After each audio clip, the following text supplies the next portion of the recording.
ያንዳንዱ ቱርካዊ አዛን ማውጣት ፕራክቲስ አድርጎ ሲመረቅ የቢላል ወራሽ ነው የሚባል ለኢትዮጵያው ቢላልን ወራሽ እሱም ፈልክ ተከታይ ነው የሚባል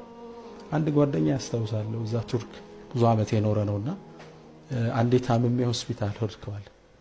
ሆስፒታል ስሄድ ያው ዶክተሩ የመዘገበኝ ነው ስምንትና ምናምን ከየት ሲለኝ ከኢትዮጵያ አልኩት ዶክተሩ ወረቀቱን ጥሎቆ ከቢላል ምድር ነው የመጣው አለኝ ይሳል ቶሎ ህክምና ሰጠኝና ዘግቶ ድርጅቱን ወደ ቤት ይዞኝ ሄደ መንገድ ላይ እየደወለ ለሚስቱ የቢላልን ወንድም ይዤልሽ መጥቻለሁ ትልቅ መስተንግዶ አደረገ ቢላል ወደ እስልምና ከመጣ ለዛ ነው ሙስሊም ሀገራቶች ከጎኑ ሊቆሙ አይችሉም